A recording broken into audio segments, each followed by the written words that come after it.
porta estreita é mais difícil que passar por uma porta larga. Então aqui nós temos que ter consciência, irmãos, que quando se diz de doutrinas e até de bons costumes, a coisa ela tem que ser mais apertada. Não adianta a pessoa se enganar, achar que ele vai levar a vida dele de qualquer forma e ele vai chegar no céu, que não vai. Aqui a palavra de Deus, Jesus diz: eu sou o caminho, a verdade e a vida. E realmente ele é o caminho. Só que esse caminho que Jesus apresenta, a porta dele, aqui em Mateus capítulo 7, diz que essa porta ela é o quê? Estreita. Se você vê uma igreja que apresenta uma porta larga, fácil, você pode ficar nela de qualquer forma, pecando, fazendo, não se engane, irmãos. Não se engane que você vai perder seu tempo. No Salmo de número 119, Salmo de número 119, o verso 9, o 30, o 33 e o verso 105. No 9, a palavra de Deus diz assim: como que purificará o jovem o seu caminho? Aqui o texto está fazendo uma pergunta. O jovem, os jovens que estão presentes, aqui a Bíblia está te perguntando: como que você vai purificar o seu caminho? Observando conforme a tua palavra. Então, o caminho que é Jesus, para você andar nele, você tem que fazer o quê? Observar a palavra de Deus. No verso 30, diz assim: escolhi o caminho da verdade, propus-me seguir os teus juízos. Primeira coisa, aqui o salmista está dizendo que escolher o caminho. A pessoa tem que escolher, a pessoa tem que querer. E a segunda parte, ele tem que propor seguir os teus juízos. Ele tem que querer obedecer. Não adianta só ele querer achar que vai entrar no caminho, se ele não propor em seguir os teus juízos, obedecer os mandamentos. Não vai adiantar, irmãos. No 33, ensina-me, ó Senhor, o caminho dos teus estatutos, e guardá-los-ei até o fim. Então aqui a palavra de Deus, a primeira coisa, ele pede que seja ensinado os estatutos, quer dizer, os mandamentos, as doutrinas. E aqui ele faz uma afirmação que depois que ele souber o caminho, os estatutos, as doutrinas, o que ele vai fazer? Guardar até o fim. Tem que perseverar até o fim. No verso 105, lâmpada para os meus pés é a tua palavra e luz para o meu caminho. Aleluia. João capítulo 8, verso 31 e o 32. Quem quiser acompanhar, quem quiser abrir a Bíblia, Evangelho de João capítulo 8, verso 31 e 32. A palavra de Deus diz assim: Jesus dizia, pois, aos judeus que criam nele: se vós permaneceres na minha palavra, verdadeiramente sereis meus discípulos. Aleluia. E conhecereis a verdade, e a verdade vos libertará. Aleluia. Então, quando Jesus diz que eu sou o caminho, a verdade e a vida, a verdade que é Jesus, o que ela faz com o homem, que está aqui em João 8:32? Quem conhece a verdade, recebe libertação. A verdade que é Jesus, ela liberta. Então, quando a pessoa realmente tem um encontro com Cristo, que ele conhece a verdade, que ele se propõe a aceitar, o que vai acontecer com essa pessoa? Libertação. Libertação. Na primeira carta de João, não no Evangelho, na primeira carta de João, capítulo 3, verso 18, também nós vemos aqui a palavra de Deus falar, diz assim o texto: meus filhinhos, não amemos de palavra, nem de língua, mas em obra e em verdade. Em verdade. Muitas vezes, né, irmãos, às vezes a pessoa pode ficar, às vezes eu posso ficar só na retórica, só da boca para fora, falando só, amando só de palavra, querendo dizer que cumpre as coisas só de palavra, ou só de língua, como diz o texto. Mas aqui a palavra de Deus está nos orientando a agir em obra e em verdade. E a verdade é Jesus. Efésios capítulo 4 e verso 15. Efésios capítulo 4, verso 15. O texto diz assim: antes, seguindo a verdade em amor, cresçamos em tudo naquele que é a cabeça, Cristo. Então, mais um texto aqui que coopera, que colabora com o texto que Jesus afirmou. Então, aqui em Efésios capítulo 4, verso 15, está dizendo: antes, seguindo a verdade, o que nós temos que seguir? A verdade. De que forma?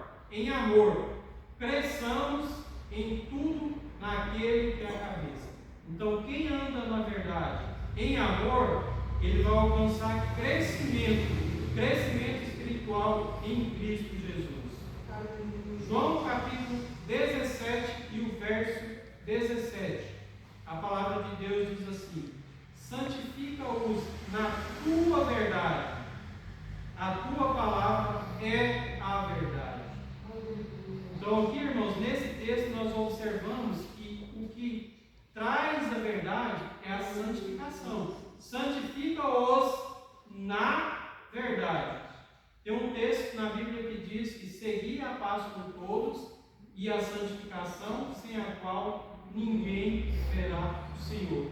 Então a pessoa que tem a sua vida na mentira, ela não vai alcançar santidade, ela não vai santificar. Então, para alcançar a verdade, ela tem que santificar. E aqui a palavra de Deus diz que a palavra é também a verdade. Em 1 João, na primeira carta de João, capítulo 5, verso 11, aqui nós já vemos o texto que diz o seguinte: e o testemunho é este, que Deus nos deu a vida eterna, e esta vida está em seu Filho. Então, quando Jesus diz: eu sou o caminho, a verdade e a vida, aqui esse texto diz que Deus nos deu a vida eterna, e esta vida está em seu Filho. Então, o que nós entendemos, até quando nós vamos estudar a Bíblia, irmãos, nós temos que ter um cuidado de utilizar o estudo bíblico. Isso serve para a gente também, quando a gente está ouvindo a palavra de Deus, usar de uma interpretação sistemática. A interpretação, ela tem que ser um texto combinando com outro texto. Esse texto, ele tem que bater com outros textos da Bíblia. Ele não pode ser interpretado de forma isolada. Então, nesse momento aqui, nesse texto de 1 João capítulo 5, a palavra de Deus também confirma o que Jesus disse em João capítulo 14, verso 6. Agora, no Evangelho de João, capítulo 12, verso 25, diz assim: quem ama a sua vida, perdê-la-á. E quem neste mundo aborrece a sua vida, guardá-la-á para a vida eterna. Aqui também, irmãos, tem um importante preceito, um importante conceito, de que a palavra de Deus, ela nos ensina sobre a vida. Jesus disse que é a vida, e aqui a palavra de Deus nos ensina sobre a nossa vida. Quem quiser ter a vida eterna, ele tem que ter uma vida de renúncia. Ele tem que abandonar o pecado. Esse texto está dizendo isso, irmãos. Quem ama a sua vida, perdê-la. Significa que nós temos que ter renúncia. Renunciar à vida de pecado. E quem neste mundo aborrece a sua vida, quer dizer, aborrece o pecado, guardá-la para a vida eterna. Além, irmãos, do que Jesus disse em João capítulo 14, verso 6, que ele diz: eu sou o caminho e a verdade e a vida. Jesus também disse em outros textos bíblicos que ele é a porta, Ele é o bom pastor, Ele é a ressurreição, Ele é o pão da vida, Ele é o pão vivo, Ele é a videira e Ele é a luz do mundo. Nós podemos observar quando Jesus nos ensina sobre essas afirmações. Em João capítulo 10, verso 9, verso 9 e o 11, Jesus disse assim: eu sou a porta, se alguém entrar por mim, salvar-se-á, e entrará, e sairá, e achará pastagem. Então aqui Jesus falou que é o quê? A porta. Eu sou a porta. Se alguém entrar por mim, salvar-se-á, e entrará, e sairá, e achará pastagem. Então, além de ser o caminho, a verdade e a vida, Jesus também é a porta. No verso 11, eu sou o bom pastor. O bom pastor dá a sua vida pelas ovelhas. A importância, né, irmãos, no contexto bíblico da palavra pastor, Jesus afirma categoricamente que é o bom pastor. A função de um pastor, num contexto de apacentamento de ovelhas, faz toda a diferença. Um rebanho, da forma como ele era criado no Antigo Testamento, que as pastagens eram livres, não tinha cercas entre propriedades, sem um pastor, as ovelhas não teriam a menor possibilidade de sobreviver. Seja por predadores, seja por ladrões, salteadores, seja por pastagem, porque os pastores também, eles administravam o pasto. Quando o pasto acabava em um determinado lugar, os pastores iam para outros lugares para buscar pastagens melhores para as suas ovelhas. Então, quando Jesus fala, eu sou o bom pastor, no mundo que nós vivemos, irmãos, nós podemos aplicar sobre a ótica espiritual que sem Jesus, irmãos, no atual cenário, o homem não tem a menor possibilidade de sobreviver e alcançar a vida eterna. O homem ele não vai conseguir se alimentar espiritualmente, ele não vai conseguir fugir dos perigos. Então, quando Jesus diz, eu sou o bom pastor, e o bom pastor dá a sua vida pelas ovelhas. É uma maravilha, é um privilégio, né, irmãos? Nós termos alcançado essa bênção. Em João capítulo 6, verso 35, verso 48 e 51, Jesus também diz que, no 35, Jesus lhes disse, eu sou o pão da vida, aquele que vem a mim não terá fome, e quem crê em mim nunca terá sede. Então aqui Jesus diz que ele é o quê? O pão da vida. No verso 48, eu sou o pão da vida. No 51, eu sou o pão vivo que desceu do céu. Se alguém comer deste pão, viverá para sempre. E o pão que eu lhe der é a minha carne, e eu lhe darei pela vida do mundo.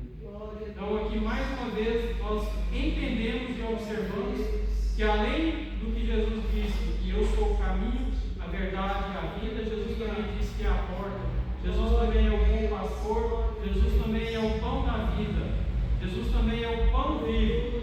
Em João capítulo 15, verso 1, diz assim, eu sou a videira verdadeira e meu pai é o lavrador. Então, além do pão vivo, o pão da vida, Jesus também é a videira. No verso 5, eu sou a videira, vós as varas. Quem está em mim e eu nele, esse dá muito fruto, porque sem mim nada podeis fazer. Maravilha, irmãos. Em João capítulo 11, verso 25, nós temos mais um exemplo do que Jesus disse. João capítulo 11, verso 25, diz assim, disse-lhe Jesus, eu sou a ressurreição e a vida. Quem crê em mim, ainda que esteja morto, viverá. Maravilha, né, irmãos? Nós sabemos que essa vida que nós temos aqui na terra, ela é passageira. Nós sabemos que se Jesus não voltar, não houver o arrebatamento da igreja, todos nós, em algum momento, vamos passar para a eternidade. Mas nós temos essa promessa que está aqui em João capítulo 11, verso 25, que Jesus diz: eu sou a ressurreição e a vida. Quem crê em mim, ainda que esteja morto, viverá. Em João capítulo 12, verso 46, Jesus diz: eu sou a luz que vim ao mundo, para que todo aquele que crê em mim não permaneça nas trevas. Então, quantas pessoas hoje, irmãos, estão num estado espiritual de trevas? Mas para essas pessoas nós podemos dizer o que está aqui em João capítulo 12, 46, que Jesus diz: eu sou a luz que vim ao mundo, para que todo aquele que crê em mim não permaneça nas trevas. No Evangelho de João, capítulo 4, verso 9, o 9 e o 10, mais um exemplo do que Jesus é para nós. No verso 9 diz assim: disse-lhe, pois, a mulher samaritana: como tu, sendo judeu, me pedes de beber a mim, que sou mulher samaritana? Porque os judeus não se comunicam com os samaritanos. Jesus respondeu e disse-lhe: se tu conheceras o dom de Deus, e quem é o que te diz, dá-me de beber, tu lhe pedirias e ele te daria água viva. Então, além de Jesus ser o caminho, a verdade, a vida, o pão da vida, o pão vivo, a videira, a ressurreição, a luz do mundo, Jesus também é água viva. Água viva. Aqui nessa passagem, irmãos, o encontro de Jesus com a mulher samaritana. Quando Jesus falou para a mulher, se ela soubesse quem ele era, ela ia pedir uma água e ele ia dar uma água viva e ela nunca mais ia ter sede. Ela pensou no aspecto terreno, ficou muito interessada, porque ela pensava: todo dia eu tenho que vir aqui nesse poço pegar água. Se esse homem realmente estiver falando verdade, e ele tiver uma água, se eu tomar dela eu nunca mais vou ter sede, eu quero essa água, porque eu não vou precisar mais ter esse trabalho de vir aqui todo dia buscar água. Eu vou ter mais tempo livre no meu dia a dia. Mas Jesus estava dizendo para ela de outro tipo de água, uma água que transforma, uma água que liberta. E no diálogo que ela teve com Jesus, ela conseguiu entender o que era verdadeiramente essa água. E ela teve e alcançou ali, nesse encontro que ela teve com Jesus, ela encontrou a salvação.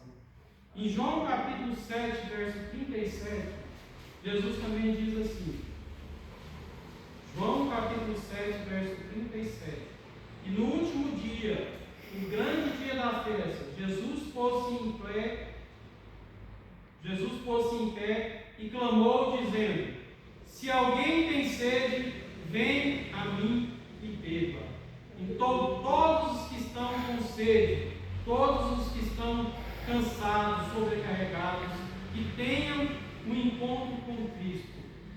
João capítulo 14, verso 6, onde Jesus diz: eu sou o caminho, a verdade e a vida.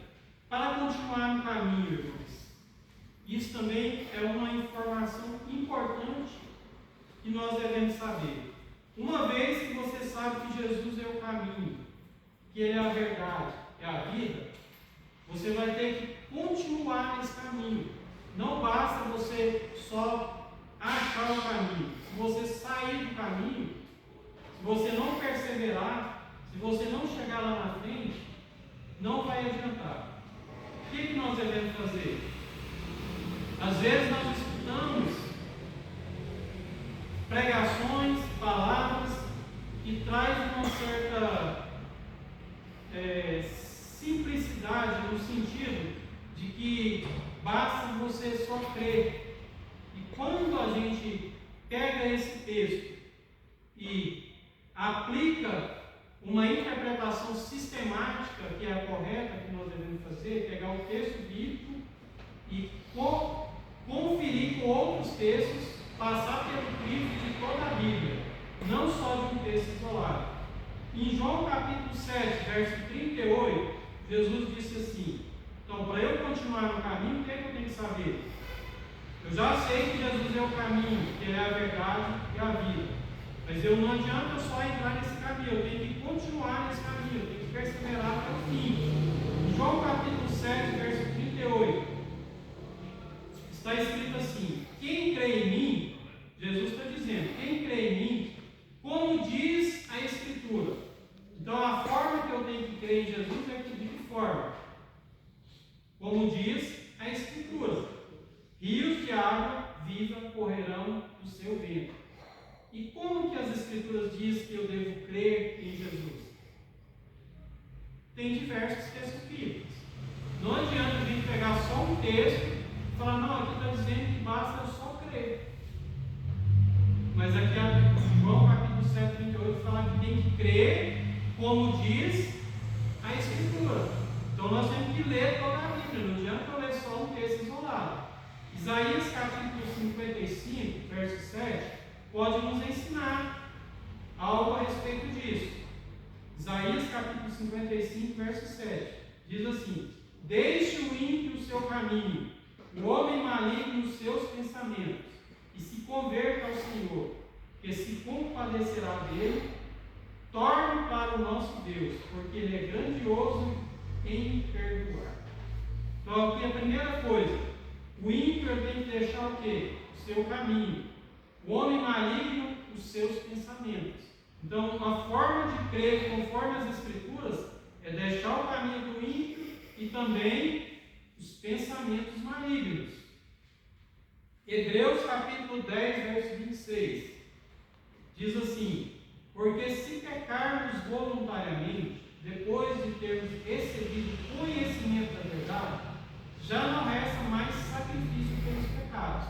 Então, irmãos, muitas vezes a pessoa achar que só crer é o suficiente. Se você crer e continuar pecando, você não está crendo conforme as Escrituras.